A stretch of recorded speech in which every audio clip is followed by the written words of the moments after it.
Toutes nos formations disponibles en ligne sont dispensées de manière interactive. Il suffit de vous inscrire et vous pourrez les suivre depuis chez vous. Au cours de la formation, vous passerez des quiz et examens selon votre parcours. En outre, à partir de votre tableau de bord, vous suivrez vos performances et progressions.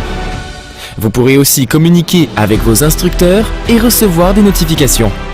À la fin de votre parcours de formation, vous recevrez un certificat Diaspo Academy Certified. Que vous soyez débutant ou responsable d'entreprise, Diaspo Academy est une opportunité pour vous. Saisissez-la. Enfin, que vous soyez coach ou instructeur, ayez accès à un millier d'étudiants à travers notre plateforme. Merci de choisir Diaspo Academy, le meilleur choix. Pour plus d'informations, allez sur www.diaspoacademy.com. Diaspo Academy, la plateforme des professionnels du digital.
Good evening and welcome to this week's edition of Virtual Discussions brought to you by Immigrant Community Services and Afrique Today.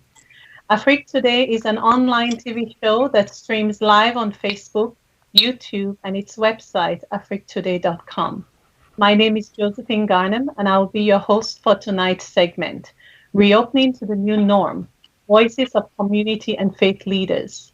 In these discussions, we bring you critical resources and information as our community deals with the COVID-19 pandemic. I want to warmly welcome all our guests and our community heroes for this week. Our series has two segments. We begin by recognizing this week's heroes, a segment where we highlight community members who are making a difference. Mr. Mayur Modi, Executive Director of American Diversity Group, and Dr. Kiran Parikh, members of the Sri Mangal Mandir Temple here in Maryland. Our heroes this week are leading the way and doing amazing work in our community in addressing food insecurity. As we all know, access to quality, nutritious food is fundamental to human existence. Secure access to food can produce wide-ranging positive impacts, including improved health and poverty reduction. Food banks across the country continue to mobilize their response to the pandemic as they deploy new distributions, many of which are drive-through and outdoor to maximize social distancing and minimize stigma. We're so happy to welcome Dr. Kiran and Mayur Modi. Dr. Kiran, please tell us a bit about Sri Mangal Temple and your recent work in feeding the community. Yes, Josephine and Afrique Today, thank you so much for inviting me and Mayur also. So, Mangal Temple or Mandir. Mandir is a translation of a temple into the Indian language. So, Mangal Mandir is same as the Mangal Temple. And it is one of the Hindu-based temple in the Washington metropolitan area. This temple has been with us for last 27 years, and this June, in fact, this month, we are celebrating the 28th birth anniversary for our temple. And it has been because of the community support, we have prospered and got so big in last 27 years. And it's been, if you look at there are about 40 to 15 or a little bit more Hindu-faced temples, and this is one of the oldest one in the community here. We also do a lot of other services like Sunday school, religious and cultural festival celebration. And a couple of them, most of the people, even the Western people, also aware is like a holy festival, the festival of colors, as well as the festival of lights. We call it Diwali. So these are kind of things. The reason we do this is we want to maintain the culture along with our kids and the new generation or the future generations growing here. So we want them to grow up with both the Western and Eastern values. So we try to maintain all those things. And at the same time, we also give them a value of how to respect others too, other religions and everything. That's what the main teaching of Hinduism is. We accept everybody and we don't criticize, or we try to understand others just like we understand other human beings. So that's the main teaching we like to give it to our generation or our present people right now also. Thank you so much. And Mayur, can you please tell us about the American Diversity Group? So American Diversity Group was formed in the year 2013 with the goal of serving the people having no insurance. And what we did is that we started with the health fair, identifying the people having chronic disease condition, doing the preventive screenings. And we used to provide these screenings to everybody for free of cost with the lab test and then with the doctor's advice. And it started with one health fair and it grown in 2019 for 30 health fairs. And it's almost every other weekend. And we served almost 7,000 patient population here in the state of Maryland. And we were supposed to continue this in the year 2020, the same thing that we are in the healthcare field. But unfortunately, due to the COVID crisis, we cannot do the outreach and do the health fairs. But in this case, what we thought is let's do something different. And we started with telemedicine and teledentistry and telenutrition for the people having no insurance. And we're also serving the patients with the COVID and giving them the referral to go for the testings. But then we saw there's also a huge need of people out in the community for the food. And now American Diversity got involved with the food. And we served almost like 3,500 families until now and provided almost 80,000 pounds of food to the people out in Montgomery County itself. And not to mention that we started originally with Howard County, but there's a lot of huge need in the Montgomery County. So we concentrated Montgomery County, especially the eastern side of the Montgomery County where we have the huge need, and Silver Spring, Tacoma Park campus, and also on the other side. So we have been doing it every weekend. And again, the same thing is going on at our another faith-based community, that's our Sri Mangal Mandir. And me and Dr. Kiran Bhai both are the trustees of that. And we'll be serving the fresh produce, almost 15 to 20 pounds of fresh produce. Along with that, there would be also non-perishable items with rice, beans, lentils. And there will be a huge crowd. So definitely I would urge the people who are listeners here in this show to please come on Sri Mangal Mandir. Our timings are from 10 to 1 and we'll be serving all the food. We'll be putting it in your car, no contacts. It will be right away into your trunk, and we'll be able to serve more than 500 families. So please come. The Mangal Mandir is located, if you are ready, it's 17110 New Hampshire Avenue, 17110 New Hampshire Avenue, Sri Mangal Mandir. It's in Ashton, Maryland, zip 20861. Again, 17110 Sri Mangal Mandir, New Hampshire Avenue, Ashton, MD 20861. Please do come on Sunday. Hours are from 10 to 1. We'll be happy to see you, and we promise you no one will be turned away and until the food lasts. So please come as early as possible and we'll be able to help you to meet your food crisis. Thank you so much, Mayur. So Dr. Kiran, how can people support the work you and the American Diversity Group are doing? How Now, the support what we started with, because we knew this was going to be a big task. So we asked the community to raise like a $10 per bag. Now, this we estimated this would cost about $10 to put like a fresh produce, some non-perishable foods and everything.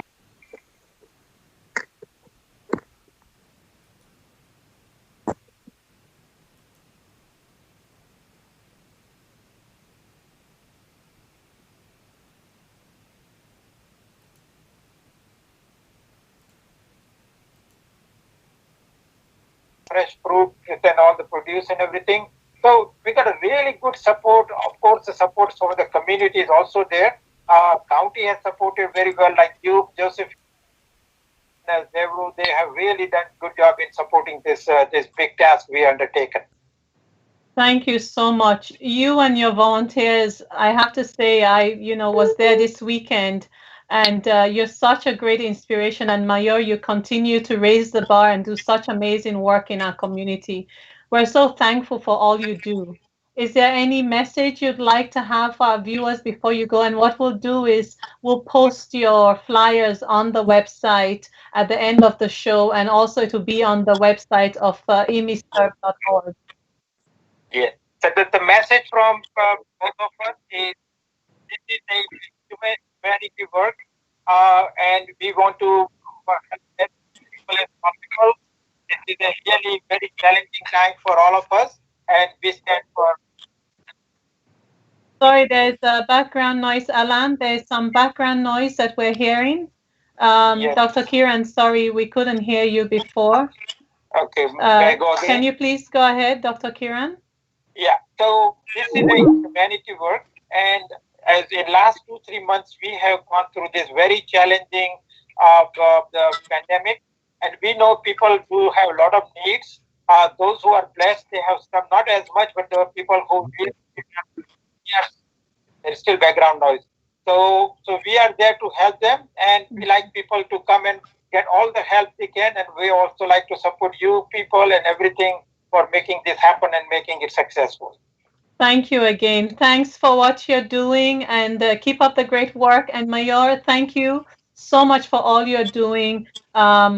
Please keep up the great work, and we'll continue to let the community know to show up on Saturday and Sunday. Thank you so much, Josephine. Thank you so much. It will be all Sundays in June, at least for now. Every Sunday in June. Thank Correct. you.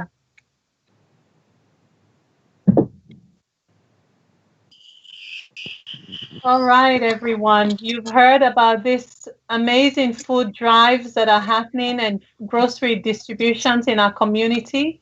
And we'll be posting the links to these flyers very shortly. We're going to move on to our next segment for this evening, which is speaking with faith-based organizations and faith leaders within the DMV to talk about the new norm. You will hear from community and faith leaders on how they're adjusting and preparing to life during COVID, before and after. We also want to use this opportunity for faith leaders to connect with each other and share personal experiences and ideas on holding virtual services, convening groups virtually, and support to those struggling with access to social services. We hope in this discussion to bring up the important issue of the contributions of religious leaders to address the multifaceted and unprecedented challenges we're all facing during COVID-19. I will briefly introduce our esteemed panelists, and we will dive right into our discussions. Welcome, Adile Sharif. Adile is a member of the Board of Trustees at Islamic Center of Maryland. Her area of responsibility includes outreach, social services, and communication, among others. The power of any organization is the people, and Adile is passionate about getting more people engaged and connected to the mosque. She has fun bringing people of all faiths together so they can work to develop mutual understanding on common areas and together help make a difference. Dr. Pastor NATHALIE KAMSU is the senior pastor of Salvation Love of Christ Ministry. She holds a Doctor of Ministry and a doctorate in pharmacy. Dr. KAMSU is a co-founder of CoHealth, a consortium of diaspora health professionals offering free health services and education in the DMV. CoHealth organizes comprehensive health fairs and are dedicated to helping people towards the path of better health. Welcome, Dr. KAMSU. Reverend Dr. Abdul K. Sise has degrees of Masters of Divinity and a Doctor of Ministry from Liberty University. He also graduated with a Master of Art in Counseling Psychology from the Washington Adventist University, and he's currently pursuing a Doctor of Philosophy degree in Mental Health Counseling. Dr. Abdul Sise is serving as a pastor and teacher at the Kings and Priests Courts International Ministries. Father Meleke Sahel Kesis Muli Wondimu. Welcome. Father Wondimu holds a bachelor's from Addis Ababa University, an MBA from the University of Maryland University College, and a master's in Orthodox Theology from St. Stephen Antioch School of Studies. He's also a CPA, CGFM, FCCA. He has over 17 years of experience in leadership. Father Muli started his spiritual journey at the age of 6 and has grown up in churches. He's currently a member of the executive committee of the Ethiopian Orthodox Church of Washington, D.C. and the surrounding diocese. He's also the head of the administrative group at St. Arsima and St. Kirkos Ethiopian Orthodox Church in Alexandria, Virginia. Reverend Kennedy Kwasi Ojafi, welcome. Reverend Kennedy is a pastor of the Iwe Church of America and founder and executive director of Help Africa, Inc., a nonprofit in Montgomery County. He's one of the founding members of the county's African Affairs Advisory Group. Reverend Kennedy has worked as a mental health support specialist and provides free counseling to those in need in the community. He does extremely well within the community in doing outreach on affordable health care through the Maryland Health Connection and links the community to federal and state and county services. Reverend Father Maurice Aqua, welcome. Father Maurice is a Roman Catholic priest ordained in the Archdiocese of Batua in the eastern region of Cameroon. He has a degree in philosophy and in theology, as well as a licensate in sacred theology, specializing in biblical theology. He's presently doing an academic residency in Maryland, completing his in pastoral clinical psychotherapy. As you can see, we have such a great cadre of specialists and faith leaders here who we are so excited to welcome you all today. And thank you for taking time to be on our program and sharing your expertise and thoughts with our community. So we're going to start with the questions, and I'll start with you, Father Maurice. Then we'll go on our call on everyone to respond to the same questions. The first question is that our faith leaders are instrumental in providing rituals and giving some rhythm to life. How have you been engaging with your faith communities to keep them connected to you, each other, and to their faith? How are faith leaders using technology and other non-traditional means to strengthen connectedness and support? Father Maurice, we'll start with you. Alain, is Father Maurice on?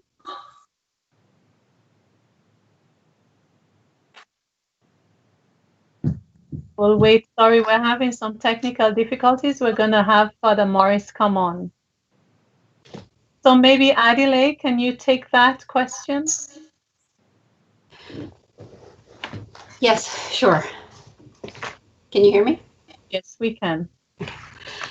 So in terms of the Muslim faith, Ramadan is one of the most important times of the year where all Muslims are gathered together in ritual. Going to the mosque, praying, night prayers is very important.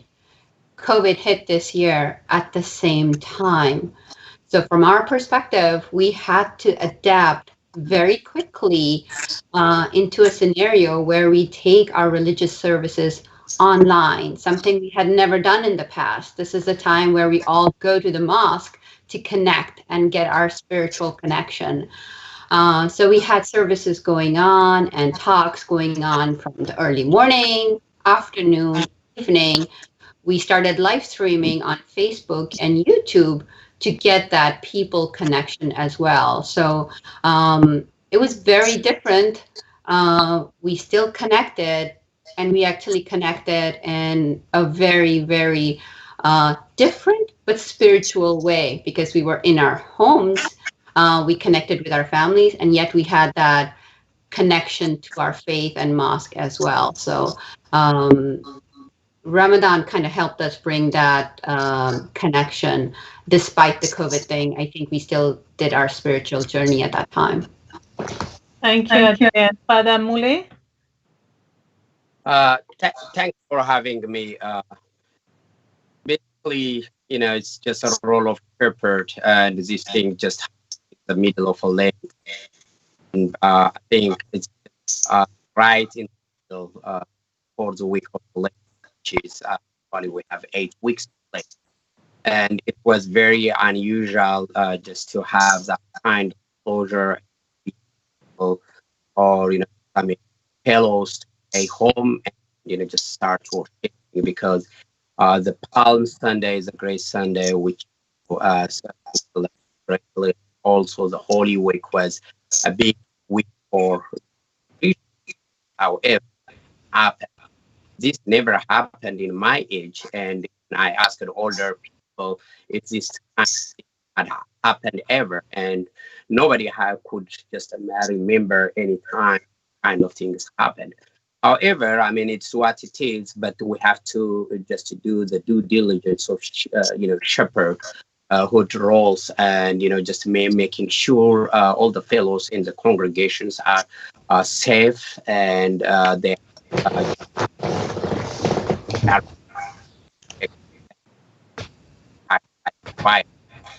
doing.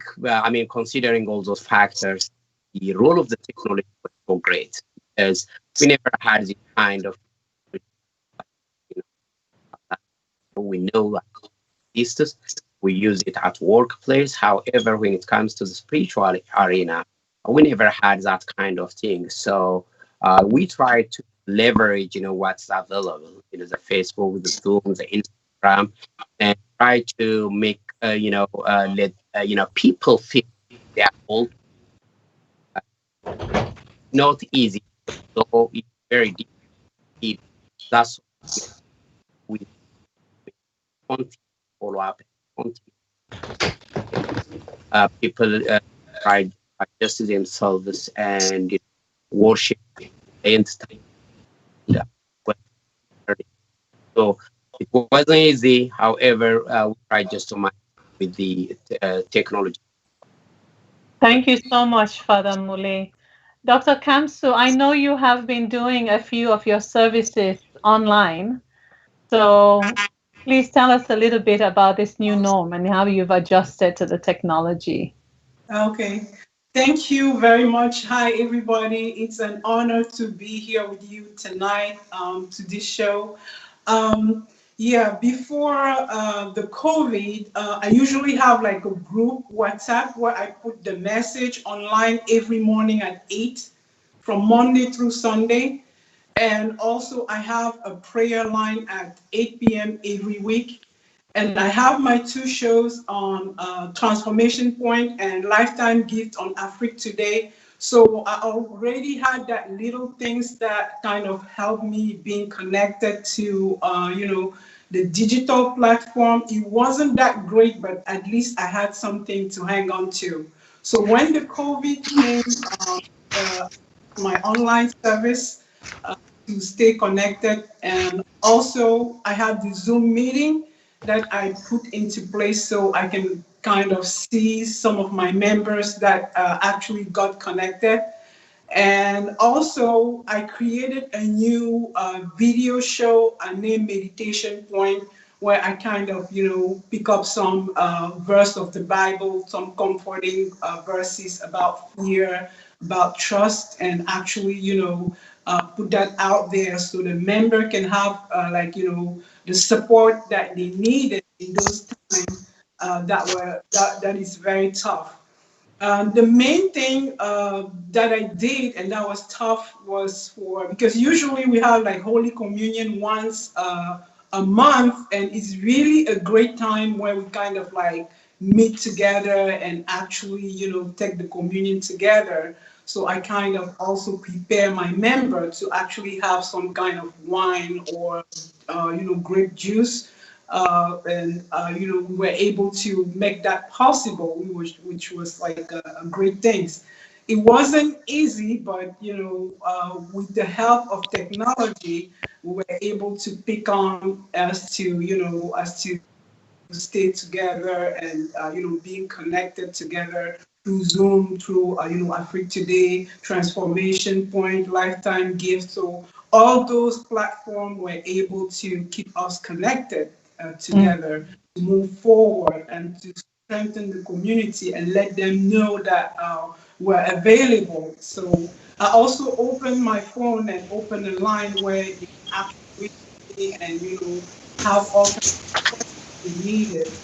And in my community also, I have people that were, they didn't have any support. Some people that were actually sick that got the COVID. So those people really needed some kind of support and, some kind of counseling.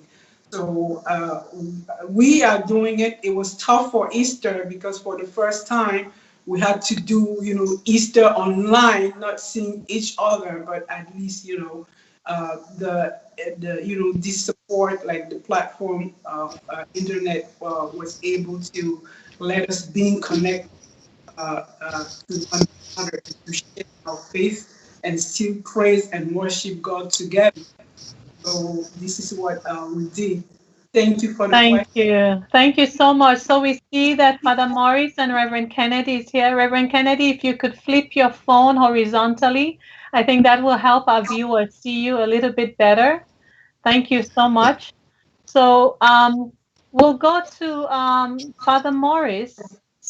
Globally, faith communities are critically important in the mental health sector.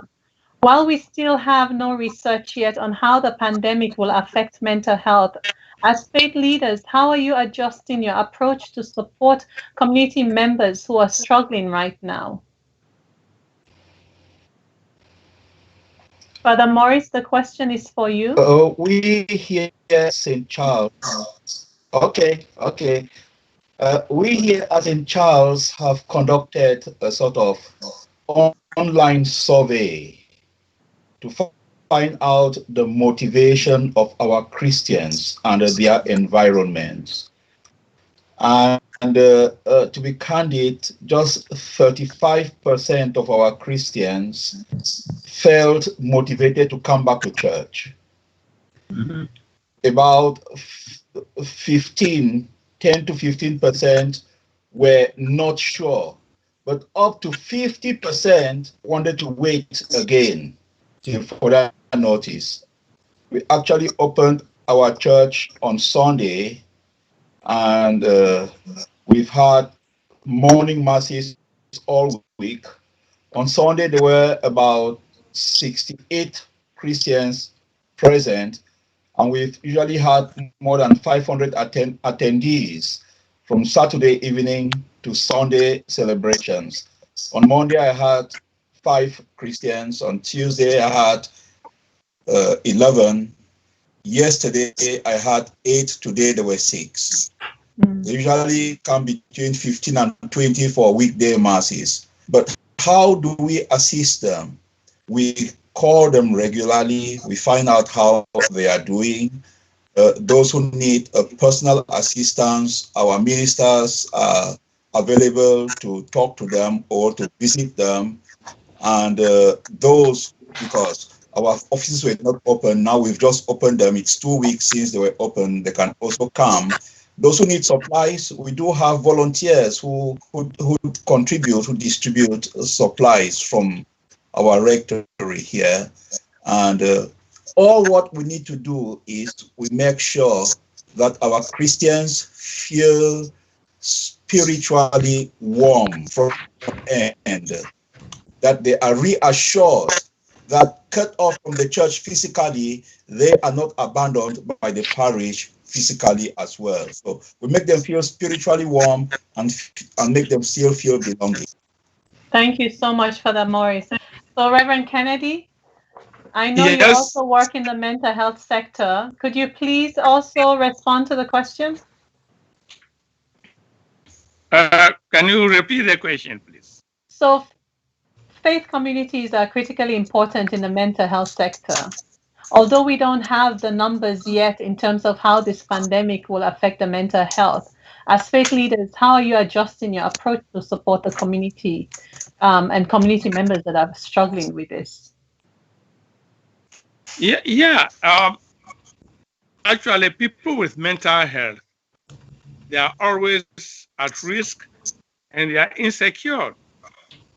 So with the epidemic coming in, even those without mental health, they are scared.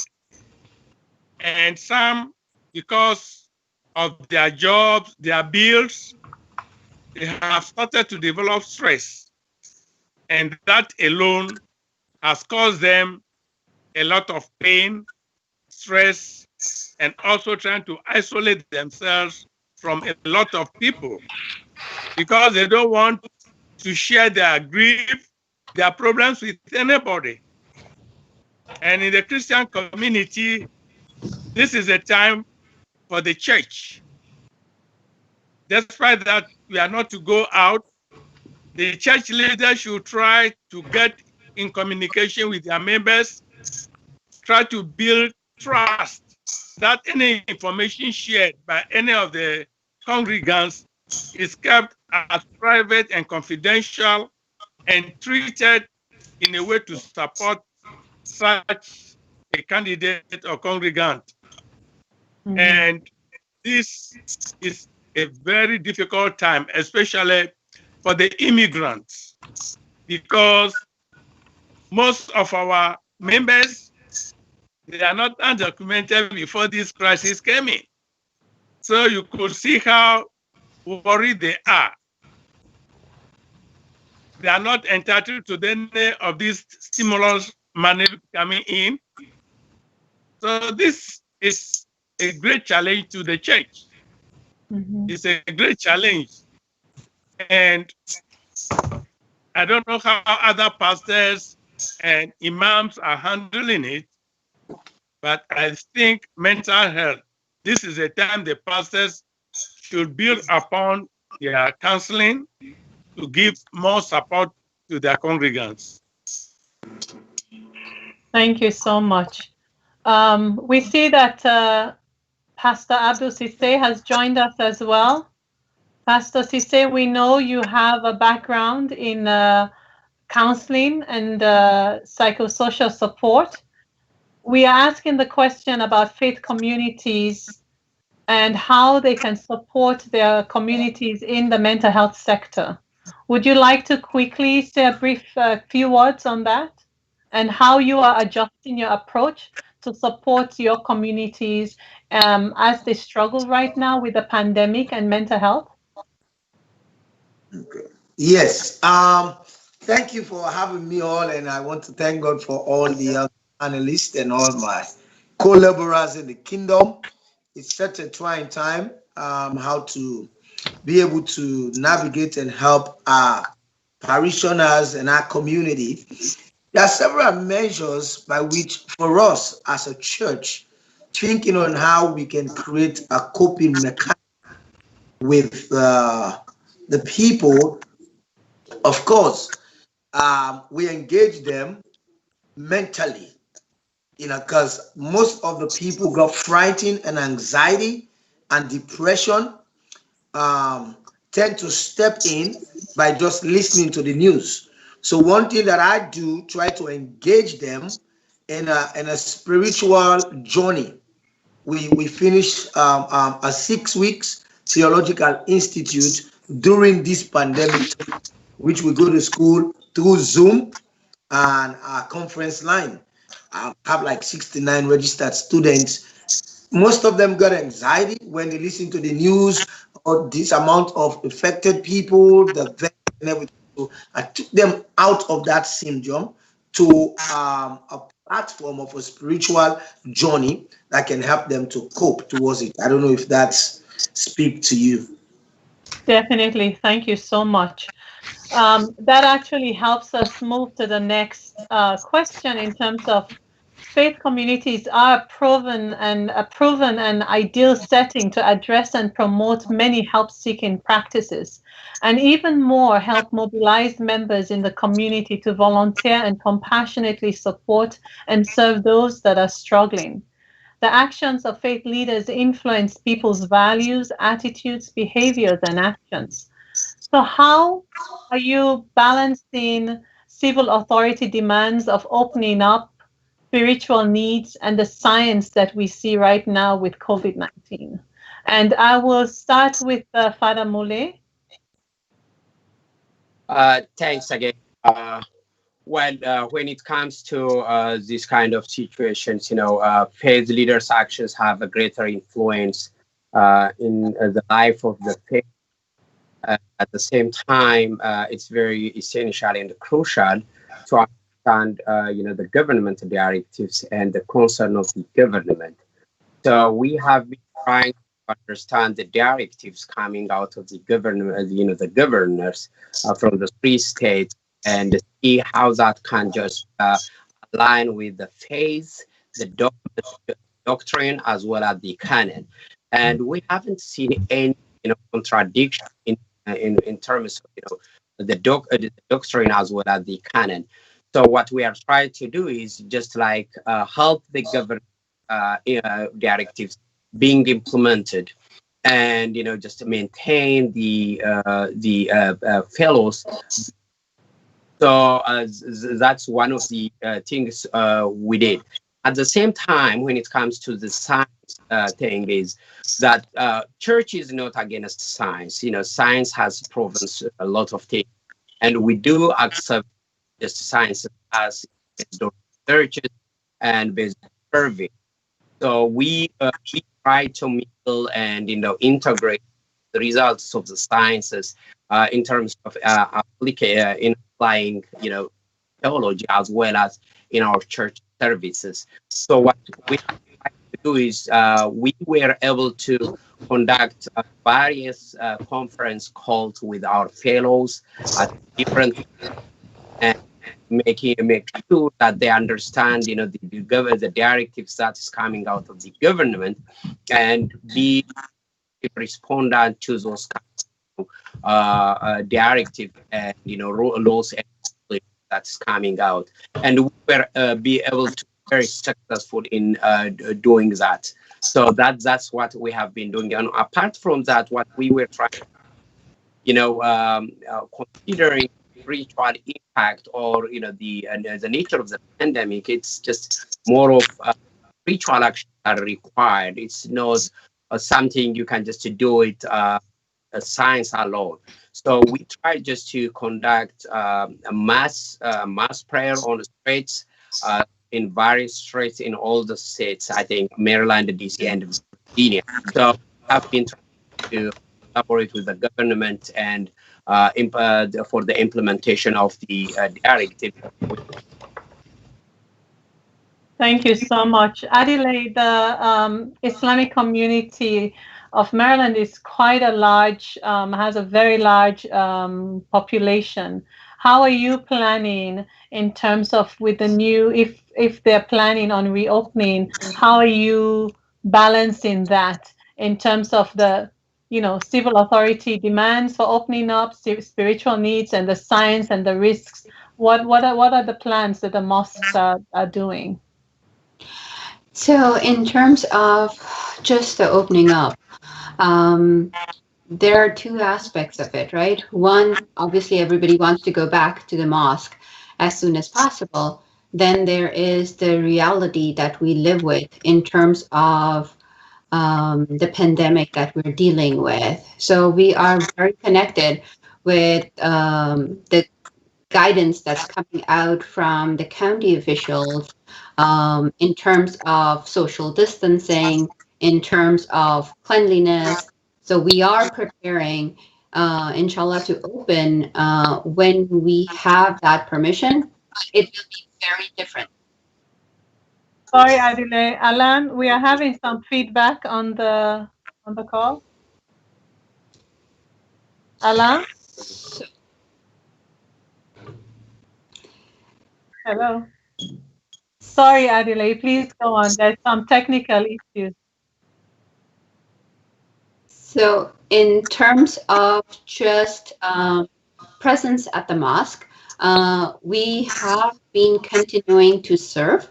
So we've done a lot of social service projects. We've distributed 50,000 pounds of food since COVID started with the drive-throughs, and we had masks in place, we had sanitizers, we had the social distancing going on. So from a practicing perspective, we have been practicing some of those norms already. It's very different for Muslims to meet and not hug each other, but we're kind of getting used to those norms as we meet and keep reminding ourselves. When the mosque opens, we're hoping that we can have all the signs in place, all the tools in place, so we can actually socially distance and have some of those new norms in place as well, so that we can safely take care of our people. Thank you so much. So we have looked at faith communities are experiencing decreased financials right now and support services to provide resources for their congregation, but also to maintain the houses of worship. There are lots of members of your congregations that have lost their jobs, that have lost loved ones. How are faith communities addressing these challenges with so little and limited resources, and how are you going to cope in the future? Reverend Kennedy, why don't we start with you? And then we'll go to Dr. Nathalie.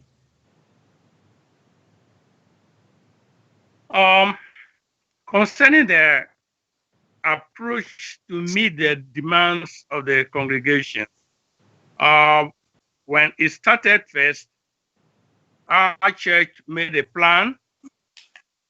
We know the income position of many of our members. So we made provision to get them some food supplies supported by the church. Then, after that, I tried being involved in the county resources. I tried to link the members with any necessary resource that was in the county, information on food supplies, the distribution centers where they can go. And that was one part. Concerning their other parts, which is rent, which was a main problem, many were able to apply for some benefits because some of them, as I said, are not qualified for federal support. So the church, again, in this aspect, was able to negotiate with some of the landlords so that they can defer payments and then arrange payments thereafter. You know, but at the same time, in the crisis of this time, which is the first of its kind, our members are still don't know how their future lies, what lies ahead of them. Those with limited resources and uneducated enough to get qualified jobs are worried. And this is where they need both spiritual support.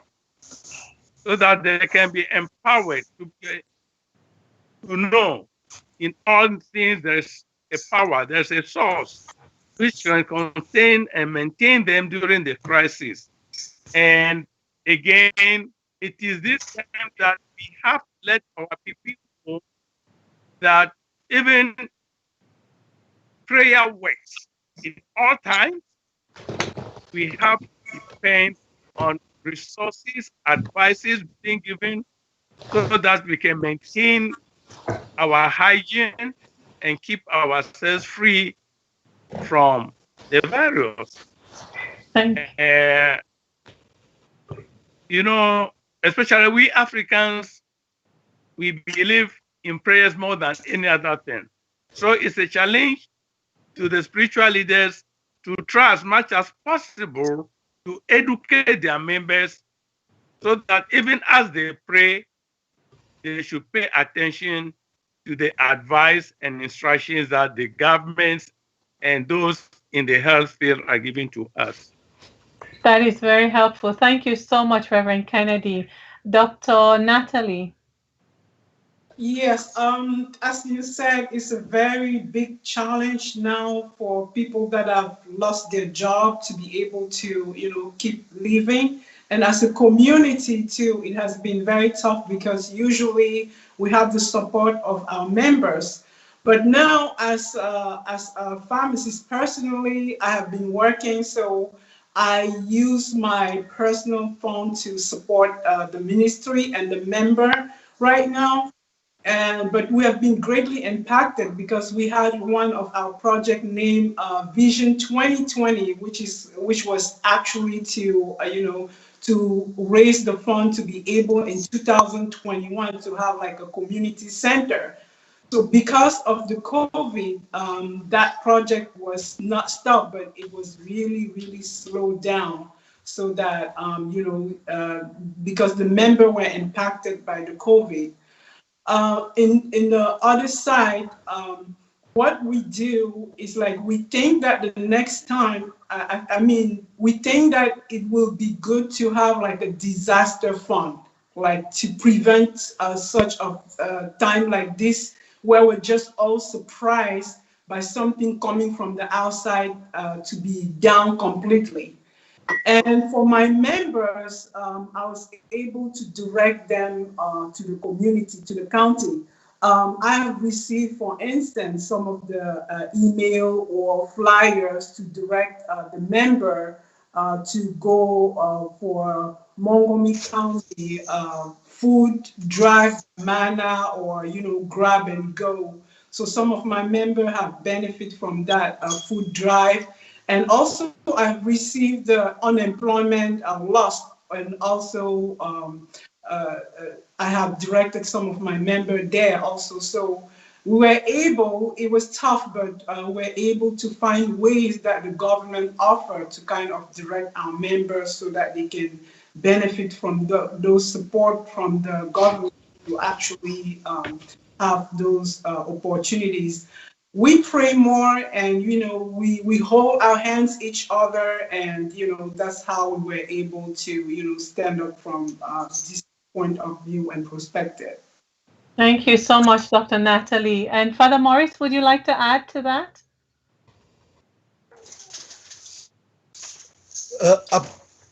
Although there is no physical meeting with our Christians, we still had an online contact with them in such a way that what used to go on before the lockdown continued online. So our Christians still do their donations online, and we have generally a box for the poor and for the needy, and that too could be fed online. And those whom the parish had the habit of assisting, the assistance continued. They could book an appointment once a week on Thursdays, although the offices were short, but Thursdays were taken as days to contact those who were in need. And from the 17th of March up till this morning, I've had a celebration online, live on Facebook, every day, which means the Christians who were online, not only in Baltimore, but all over the world, Britain, Asia, Africa, and other places, could follow me celebrating Mass every day at 7 o'clock in the morning. On Monday, because we opened up, we started doing the live streaming from 7:30 when the church is open. And this kept us in contact. If you enter our churches now, our churches have been marked out for single entry, one-way entry and one-way out, with social distancing, only 2 people in the bench and all that, with sanitizers. I just love the decor of the way they put it up to make sure that there is a lot of order and no risk of infection. But what we are happy about is that our Christians kept in contact, and the church authorities also kept in contact with the state. They were working together with the state to know what were the possibilities of opening and how soon we could open. And we followed that to the letter, and I think we're comfortable with the way the things are. They have trained us. The best thing is to have your Christians with you. But as we say in French, à l'impossible nul n'est tenu. When it is impossible, we cannot do anything.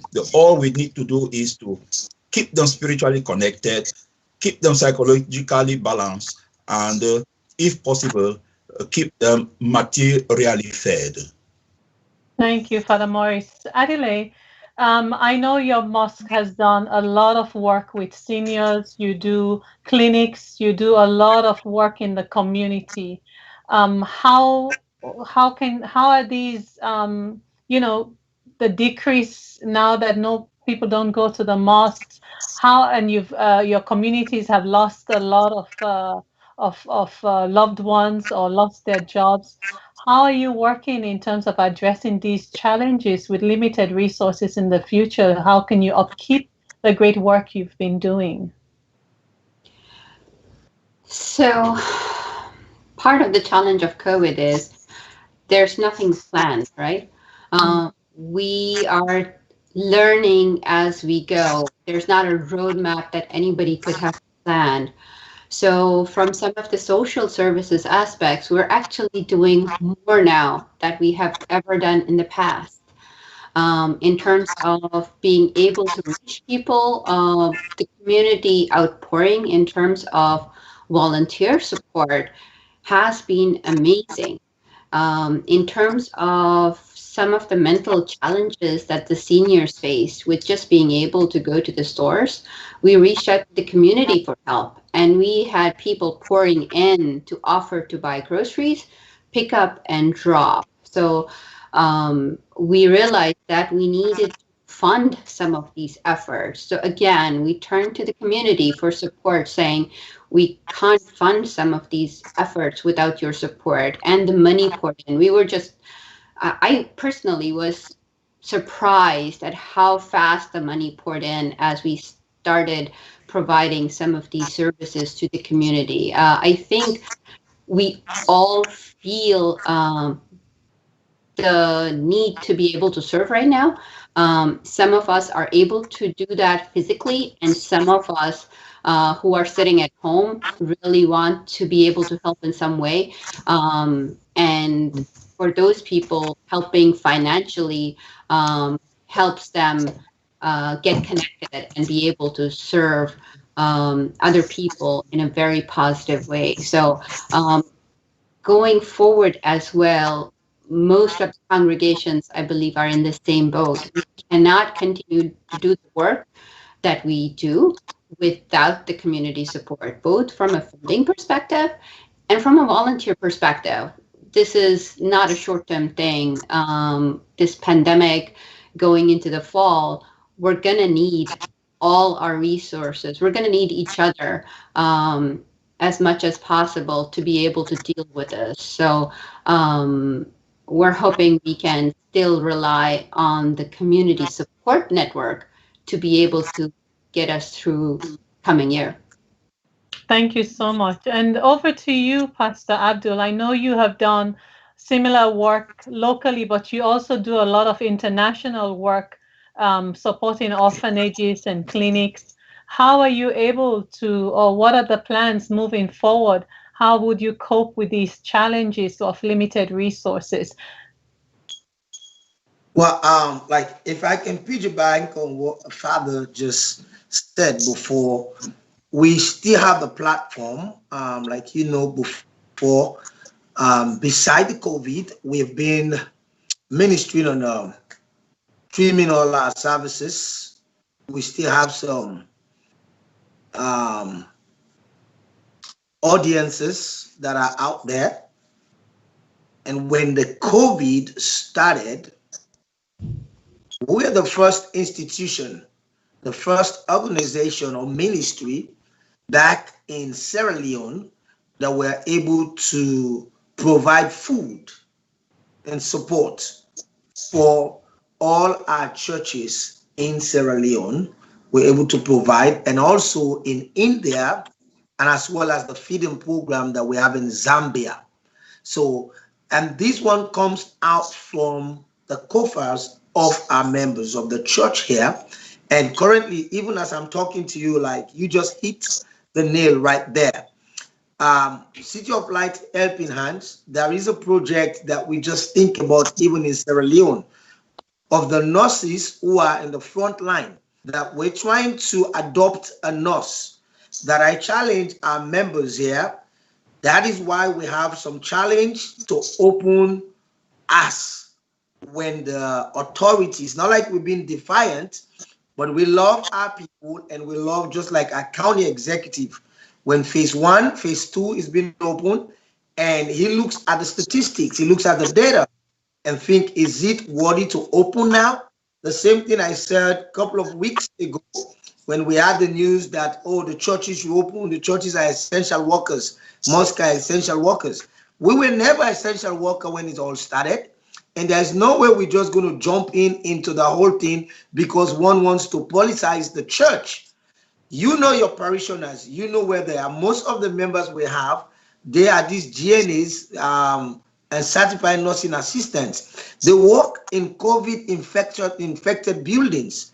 And for us to just open for them to come in, and we got most of the seniors who are in that vulnerable state. So for me, I think I got to look at the statistics and look at it. Does it necessary for us to open now because someone out there is saying this? We're thinking of the economy, but I think the health of the people, because health is wealth. So most of these members, with their little, they're still trying to adopt nurses. You think of a nurse, $25, $27 will help buy a bag of rice for a nurse in Sierra Leone. So we've been coping within. The challenge is to maintain the building, the utilities, to pay our mortgage for our church, the $1 million of buildings that we have. But in terms of the support to meet the needs of the people with the help of the county, like today I got a call, like one of those seniors who do not benefit from the stimulus package. Of course, you know, we happen to be one of the referring agency, the processing agency that process. The Montgomery County here, Cumbra, I will say that in Creole, it's a Cumbra County, and do that. Thank God for you all, the immigrant caucus and everything. You're doing a good job. One of the seniors said, "Oh, Pastor, I'm just thanking you. I received my check of $500 from the county because we do the processing for them because they were not eligible for the stimulus package, and Montgomery County made that provision." So I was able to reach out to them. And one thing that she said, "Oh, Pastor, I'm going to send a tithe out of that one." I said, "I'm not telling you to do, you do as the Spirit lead you." So in terms of coping, that's how we've been doing. Of course, we have our food pantry, which we have been doing. We happen to get a little grant as well from HIF that is helping us to be able to continue with our food pantry that we've been doing prior to COVID. And not only here, but we're doing also in our international ministries. So I think that's what we've been planning to do, and that's what we're working on. Thank you for that question. Thank you. So I'm going to go back a little bit to our science and religion. As we all know, science and religion are not really separate, and that both in many ways complement each other. How are you balancing the fact that people think by faith they can ignore the science, they can take chances and they'll congregate? What would you say to people who ignore the facts and the science and just oversimplify things by saying, God will protect me, versus keeping everyone safe, especially those like the seniors and those who have existing conditions that are the most vulnerable? We will start with Father Mule. Thanks for the question. Well, as there, I mean, sciences are not 100%, negation spiritual lives. I mean, they go side by side, because the wisdom God has provided to human beings are, collected through the researches and results which scientists and science, provided to the world.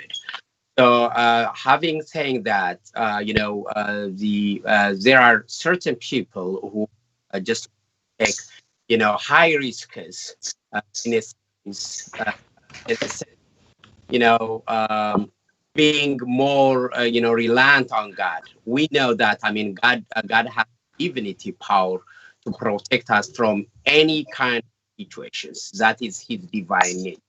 And we don't challenge that, we don't ask that. However, the level of the faith and also God wants us to exercise the wisdom we are provided. So you cannot just jump into, a situation or prone yourself and prone yourself to, to danger, because that's just challenging God. Because this had been mentioned in the Bible many times. There are times when Satan approached, Jesus Christ and asked for himself from the tip of the mouth. However, the response to which Jesus was given is, don't challenge your God, because that's not the way worship goes. So I think this was the biggest challenge we had at the beginning, especially when we hear like this kind of lockdown is coming up. Our bishop, the Archbishop, had circulars sent out mentioning just to shut down churches so that we can maintain distance and will avoid such a high risk of transmitting the disease or viruses. However, there are people who were actually coming and saying, oh no, we believe in God and God will protect us. Yes, of course, protect us. However, we don't put ourselves in danger and challenge God. That's not how the Bible teaches us. The Bible wants us to use our wisdom and critical thinking how we approach everything. And when we do our due diligence, God will be with us and protect. We cannot just lay down on a highway and just say God will save me. Well, that's not the way faith works. That's not the way worship works. So it was there was certain sort of misunderstanding how the faith should be exercised versus handling the social distancing and the guidance that's coming from CDC as well as from the governors. However, county government and orientation, people started understanding, and they started coming along with the guidance and believing the big approach should be implemented. Social distancing, sanitizer utilization, covering, using masks, those kind of things. But at the beginning, it was a great challenge. So we will like science and religious. It's not 100% a negation. It's not 100%, just there. Alive together. However, sciences have a great contribution to the community. We believe in science as well, so long as it's not, just contradicting with, our spiritual or our spiritual approach. So that's how we had tried to handle.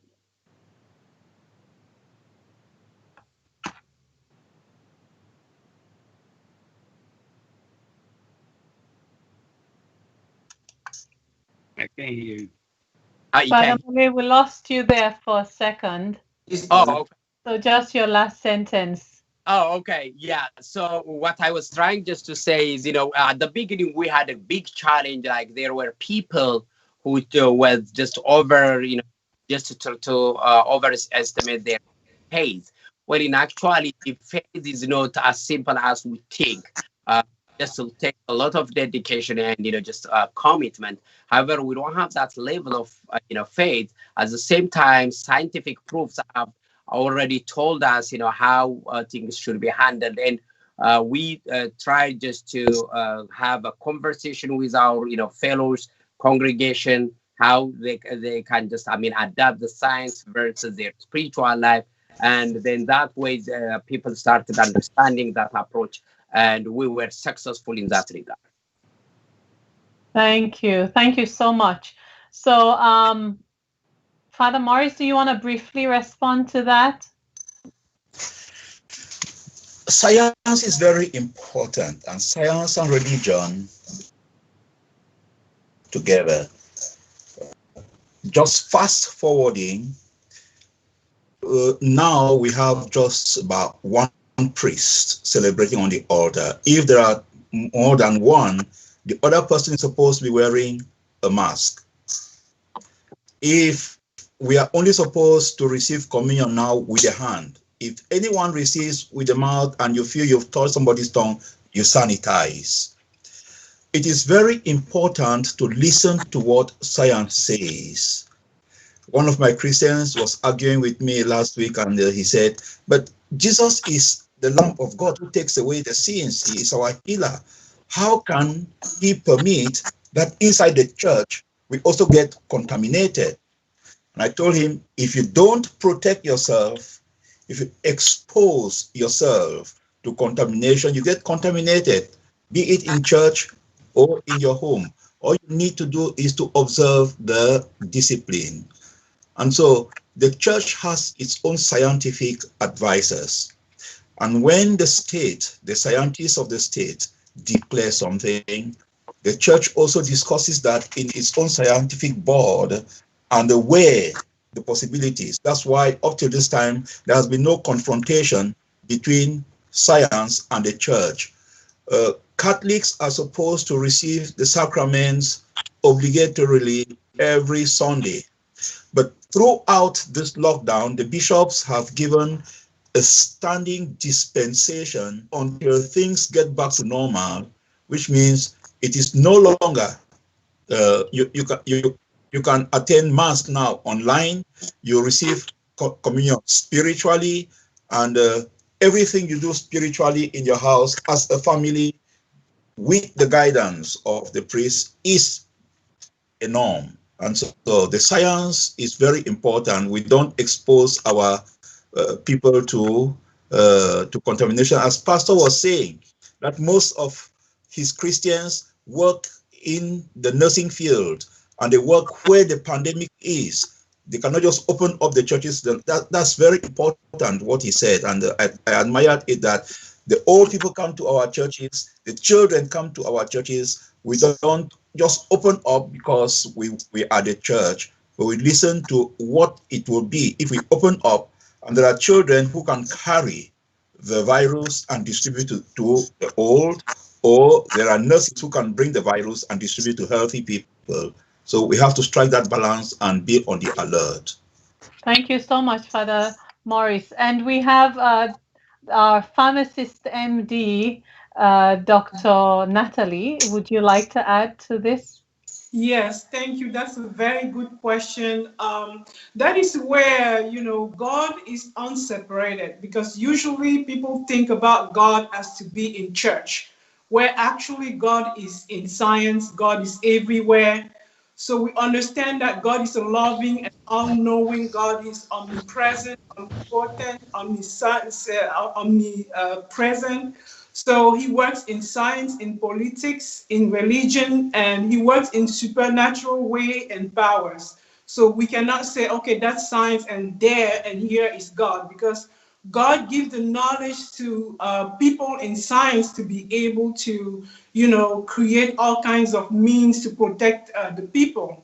And that's where, coming to another question where we said, it's really important for, for the church to listen to the government and to authorities and to listen to science, because all of them work in the safety of people, and God gives understanding and, guide people to use those knowledge to protect people. So when we say you have faith, what is faith? Faith is just like you believe in God, but actually you believe in God has put, for you to use. So you cannot say, okay, I have faith, I'm going to jump now outside and nothing will happen to me. Because I have faith, I cannot wear my jacket to go in the cold winter. Because if you do that, you still expose yourself. So God is everywhere, and He gives us guidelines everywhere, and we use all those things in our community to be able to help other people. So like I am a pharmacist, I'm a science person. So while, telling my patient how to, keep social distancing, washing hands, and wear the protective equipment, they can still, pray God to help them in the process. So that was a very good question, and I think that it's being like foolish to say, okay, I have faith, I have to expose myself. So no, we were scientific, but we also a believer in God, because He gives us the knowledge to, guide people as to know what to do while praying and while inviting Him to help us. So that's briefly what I can add to what everybody had said. Thank you, Dr. KAMSU. So we want to remind our viewers that if you're on Facebook Live, you can actually send in your questions for our panelists to respond to. Now we have only a minute for the next question before we go to the public's question. So I would ask you all to quickly respond to this. And we'll start with Pastor Abdul. How would you prioritize attendance to meet to the social distancing requirements? So we'll start with you, Pastor Abdul, very briefly, and then we'll go to everybody. Then our audience, please don't forget to send in your questions, and we have about 10 minutes to respond to the audience's questions as well. Pastor Abdul? Yes, I think like I mentioned earlier on, and everyone has been saying, something that we need to take into consideration, that there is a fear, faith, and fact. Sometimes we got stuck in the fact, but for us that have faith, we move beyond facts to truth. The fact is the disease is there. The truth is we know that God cures. However, Bible said, "Thou shalt not tempt the Lord thy God." And I believe God gives wisdom to man. Just that the wisdom of man is limited. Other than that, you and I would not be sitting in America today. How would I have come from Sierra Leone to America hadn't been the wisdom to fly through an aeroplane with metal? So it's the same thing with the science. So to prioritize attendance, and I looked at it that I can still reach out to our people. Our conference line, we do our conference line every 2 hours, basically 6:30 in the morning, 9 o'clock, 12, 3 o'clock. So we can still reach out to our people without congregating. I know the Bible says we should not forsake the gathering of the assembly, but we can still, and when the appropriate time comes, we have to care for the safety of the people. We will open for major attendance and congregating. But as for now, we're looking at and following the science and believe that God is able. God has used us through faith. Our member gets infected with COVID, walk in a nursing home. We prayed because there's no medication. That's where the science, again, there's no medication at this particular time. But we've been praying and administering communion over the phone, not one, not two, not three members in our parish that have got infected, and we prayed with them. That's where faith comes in. But we are not being ignorant to just go in there and expose ourselves. So we will prioritize reaching out to the health of our people than the physical attendance. I don't know if that makes sense. Thank you so much. Father Mule? As far as prioritization is concerned, I think it's very important. I mean, the priority is just to make sure the congregation and the fellow, our church members are healthy and they are safe. So that's the highest priority we give, because all the worship comes when they just exist in this, on the earth. Well, even though they have the eternal life. So our priority is just to making sure they are safe, and our focus is just to have a limited number of attendants coming to church, and also to try to continue the online services for those people who have a health issue or age, well aged, and they have health issues. So we are trying just to mitigate the risks by limiting the numbers, as well as putting necessary social distancing and masks and the scientific things. So that's way we are trying just to approach things in a new when we reopen. Thank you so much, Adelaide. So if you look at it from a slightly different perspective, our religious congregations have been closed for a very long time. So it's not that we're going to be trying to prioritize people attending because of the social distancing in place. We're actually going to try to limit the number of people that are attending any congregation, just so that we can do our services in a safe manner.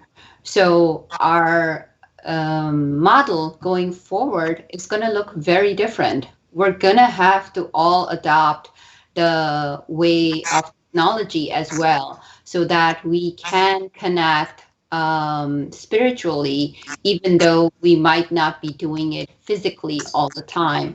Some of our senior members who will not be able to come, some of our people that are at risk who will not be able to come, we need to make sure that we have those online resources still available to them while we are having a physically, socially.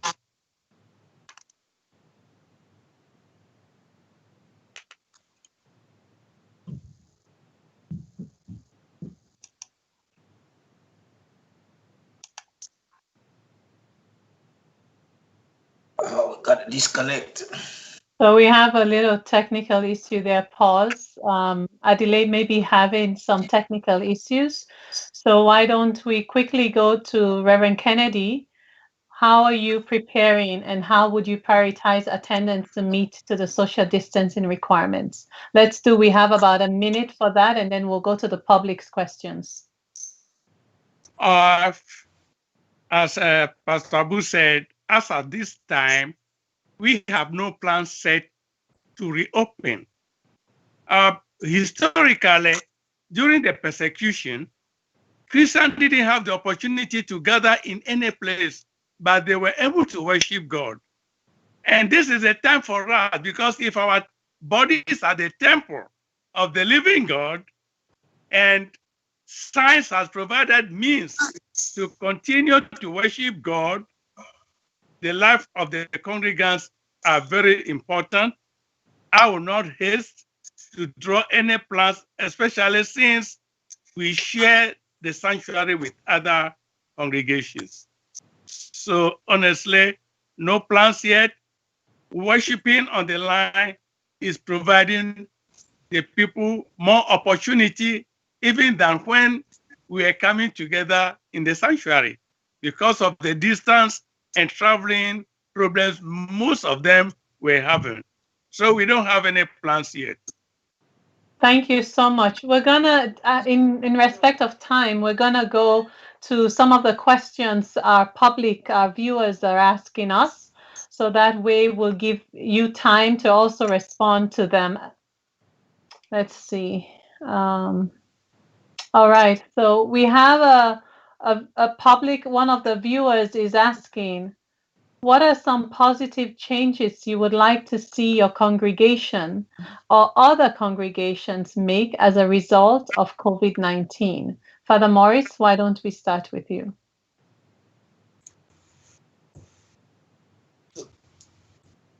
With this time of staying at home and praying together as family and growing together in love as family. One of the changes that we are envisioning is to see a more, not only relaxed, but more familiar community, a community of love, a community of acceptance, a community of faith, people showing deeper faith than it was before, but also a disciplined community, a community well organized, because things will no longer be the same. Things have been readjusted in such a way that we come to church now. We know why we are coming to church. We enter the church. We feel more involved, and we have concern for the neighbor to my right, or the neighbor to my left, more than it had ever been. So one of the changes will be more community spirit and more family spirit than before. Dr. Natalie, would you like to add to that? Yes, thank you. What I would like to add to that is like, people will have like a stronger faith because, we come to church as as a place where, as God said, our body is the temple of the Holy Spirit. So we're taught to, worship God, like, individually first, like, being serious with our faith. And we have also learned about being a community, because usually we hear like, somebody has lost a loved one, somebody died, somebody has lost the job. But now we're facing the same problem, all of us. So we're facing the COVID. And now we're praying together for each other. We're supporting each other. So we're staying together at the same time. We're strong in faith, because right now we understand that you can be alone. Being with God is, is your strength. So those are the things that we want to see change, like a very, very higher level of faith, where you understand that, God is stronger, He's all powerful, and He's able to keep us safe. At the same time, being together to support each other is something that we want to see more. Thank you for the question.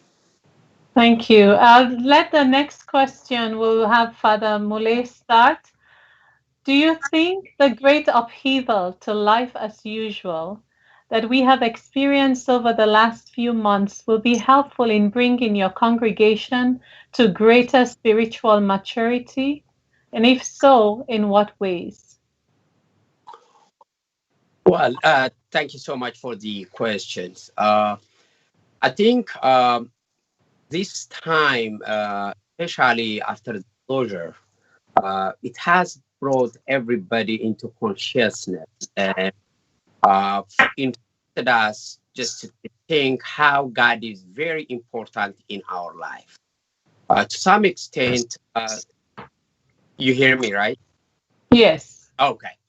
So to some extent, the experience I have with, the community altarges, even though there are people who really are very religious and think about God in every walk of their life, there were people who just, think that, focus on religion means, being traditional, or, just like being away from their academic life or their, modern life.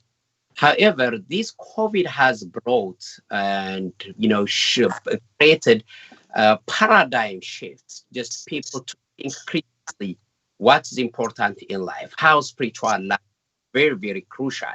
Not only the problem, however, the services, the perpetual services that we have been providing and we are providing day and night, early in the morning, through the evening till midnight. Those kind of services had brought certain knowledge to the people, and along with the situation, the problem people have encountered, and the sermons and the counseling, the advices, and all those things had created certain level of understanding how our life is very important, and to avoid or mitigate the ignorance had inherently, developed without we knowing it.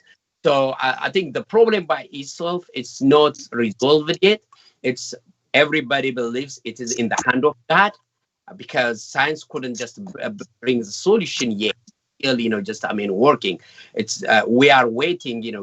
God's willing to bring the heal the world. So people have understanding now. It's just going out of the materialistic world and rethink the spiritual, the service, as well as the problem by itself, and the counseling and the sermons we have been providing bring us that sort of maturation. So we expect that to be reflected, at the reopening. Thank you so much. So we have another question here from a viewer. When social distancing is no longer a requirement, do you think the temperature of those who come to worship be checked on an ongoing basis until there is a cure for COVID-19? From one of our viewers. Dr. Nathalie, why don't you get to that question? Yeah, I'll get to that question. I was actually, for the question, what we're doing to open back up, temperature was one of the things that I was thinking about. That is a good thing to do, because that's what we're doing in workplace and government too. Before you get in, it's a way of actually, checking and make sure that we're staying with people that are safe. And another thing I thought about of implementing my service, like to let people come where they started before the service, as to, not only providing opportunity for people to create, but for them to sign up before. And those are the things that are also necessary. For instance, taking the temperature, and if somebody has high fever, to kind of let that people not go with other people. That's what we're doing in workplace, to monitor, keep some of the safety rules available, to monitor people, still keep the mask on, and still work.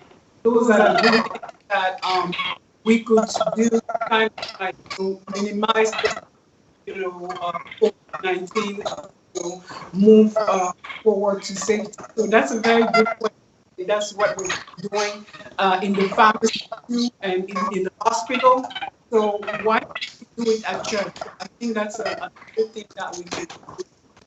Thank you so much, Dr. Nathalie. So we're going to take our last question as we are getting close to the end of our session. And this is from one of our viewers. How do you think faith leaders and their congregants in the county can work better to make Montgomery County an even more welcoming community than it already is for all residents, especially those at the lower rungs of the socioeconomic ladder, who often do the necessary work that our community needs, but who are rarely thanked for it? Adelaide, do you want to go?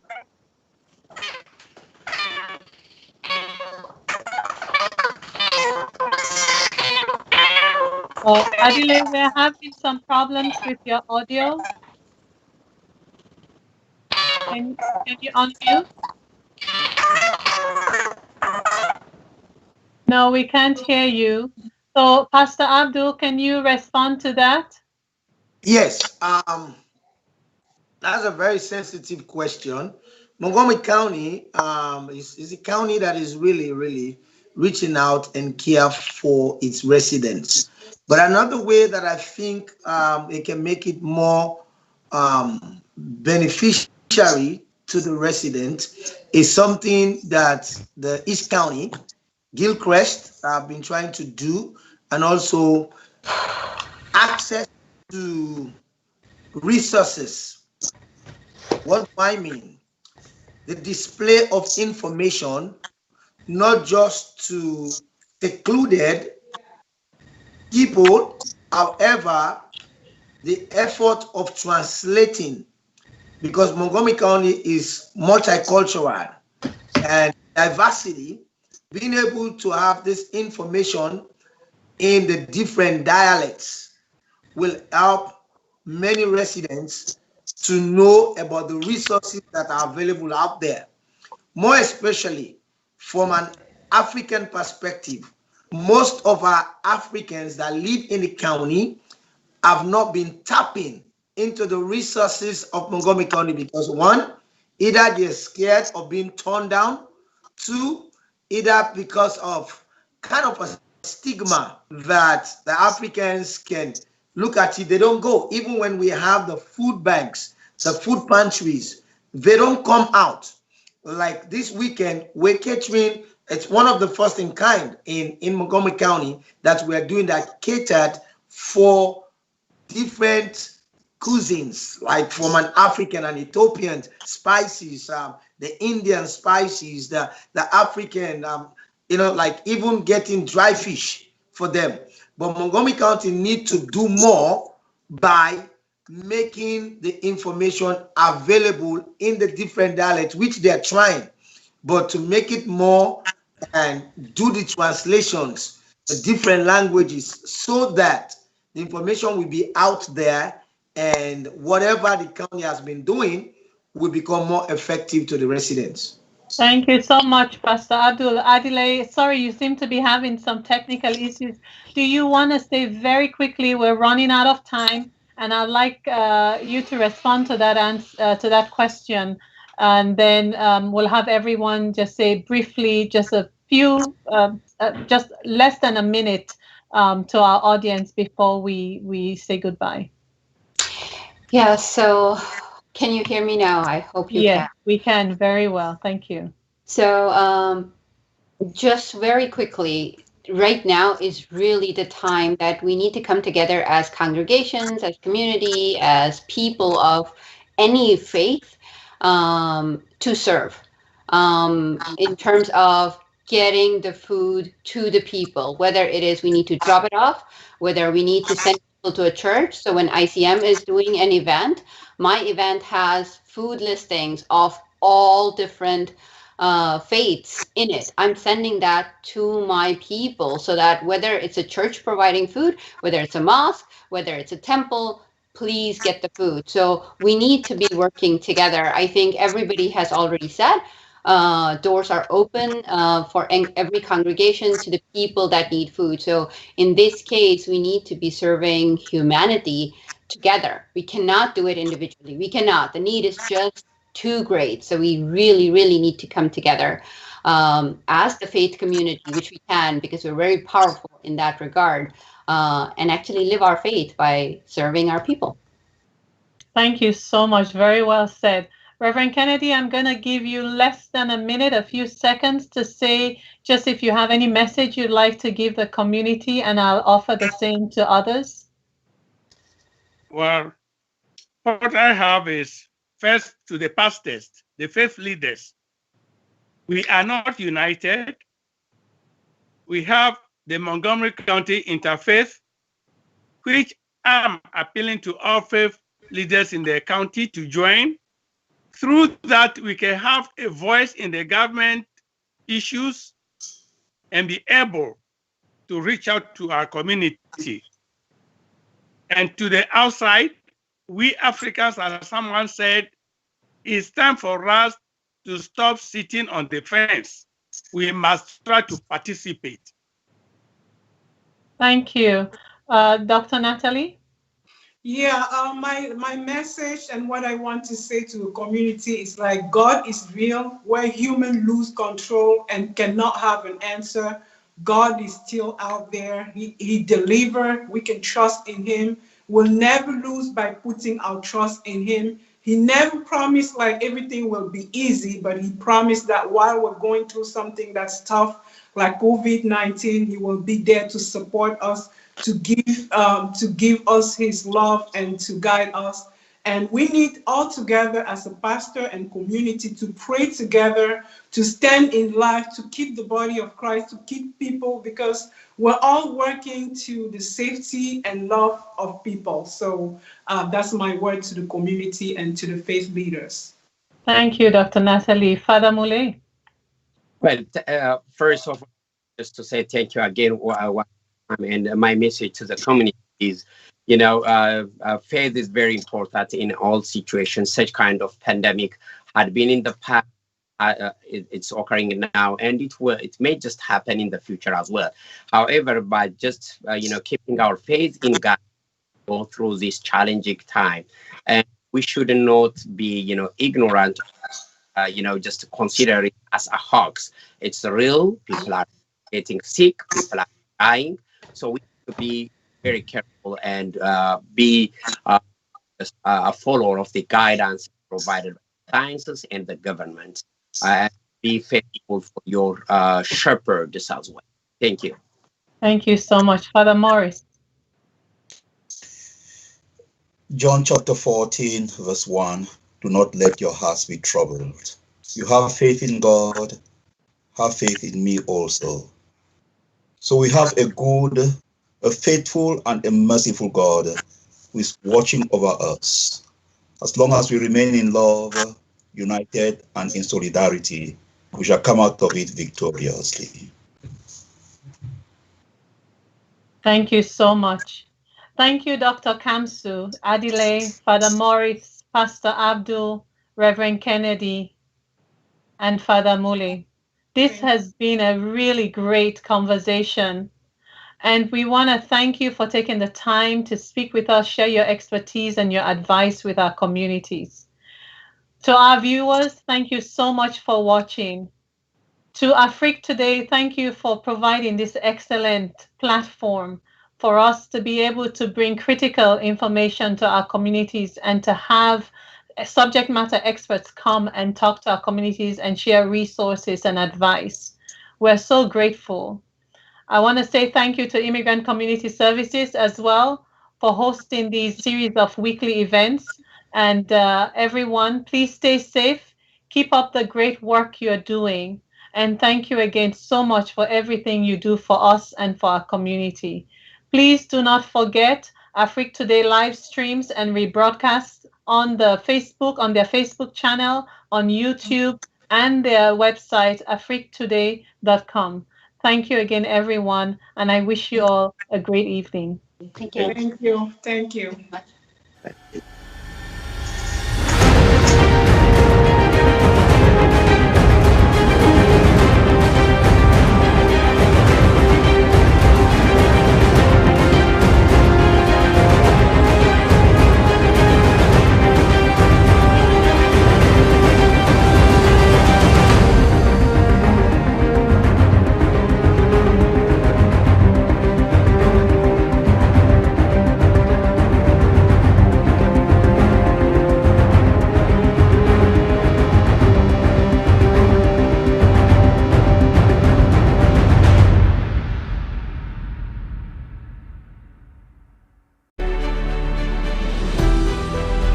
L'entrepreneuriat digital vous intéresse-t-il? Vous voulez apprendre à construire des projets digitaux? Aimeriez-vous gagner des revenus passifs conséquents en tout lieu? Voici la plateforme des professionnels du digital, la Diaspo Academy. Ici, vous retrouverez les meilleurs professionnels de la diasporama mondiale connectés sur notre plateforme. Vous allez pouvoir acquérir des formations adéquates qui feront de vous des entrepreneurs digitaux compétents. Étudiants, entrepreneurs, coachs, instructeurs et entreprises, Diaspo Academy est une opportunité pour vous. Elle vous offre la possibilité de suivre votre formation en mode virtuel à partir de chez vous, où que vous soyez sur la planète. Toutes nos formations disponibles en ligne sont dispensées de manière interactive. Il suffit de vous inscrire et vous pourrez les suivre depuis chez vous. Au cours de la formation, vous passerez des quiz et examens selon votre parcours. En outre, à partir de votre tableau de bord, vous suivrez vos performances et progressions. Vous pourrez aussi communiquer avec vos instructeurs et recevoir des notifications. À la fin de votre parcours de formation, vous recevrez un certificat Diaspo Academy Certified. Que vous soyez débutant ou responsable d'entreprise, Diaspo Academy est une opportunité pour vous. Saisissez-la! Enfin, Que vous soyez coach ou instructeur, ayez accès à un millier d'étudiants à travers notre plateforme. Merci de choisir Diaspo Academy, le meilleur choix. Pour plus d'informations, allez sur www.diaspoacademy.com. Diaspo Academy, la plateforme des professionnels du digital.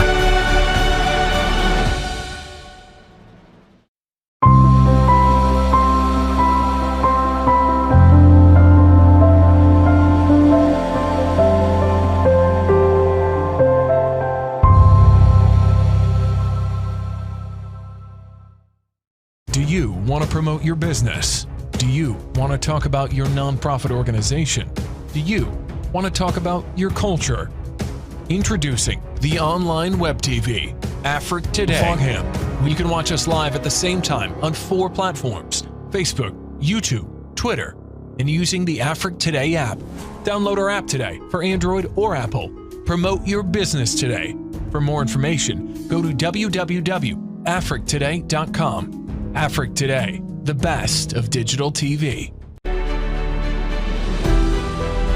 L'entrepreneuriat digital vous intéresse-t-il? Vous voulez apprendre à construire des projets digitaux?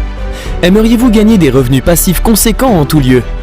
Voici la plateforme des professionnels du digital, la Diaspo Academy. Ici, vous retrouverez les meilleurs professionnels de la diasporama mondiale connectés sur notre plateforme. Vous allez pouvoir acquérir des formations adéquates qui feront de vous des entrepreneurs digitaux compétents. Étudiants, entrepreneurs, coachs, instructeurs et entreprises, Diaspo Academy est une opportunité pour vous. Elle vous offre la possibilité de suivre votre formation en mode virtuel à partir de chez vous, où que vous soyez sur la planète. Toutes nos formations disponibles en ligne sont dispensées de manière interactive. Il suffit de vous inscrire et vous pourrez les suivre depuis chez vous. Au cours de la formation, vous passerez des quiz et examens selon votre parcours. En outre, à partir de votre tableau de bord, vous suivrez vos performances et progressions.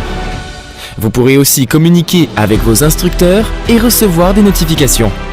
À la fin de votre parcours de formation, vous recevrez un certificat Diaspo Academy Certified. Que vous soyez débutant ou responsable d'entreprise, Diaspo Academy est une opportunité pour vous. Saisissez-la!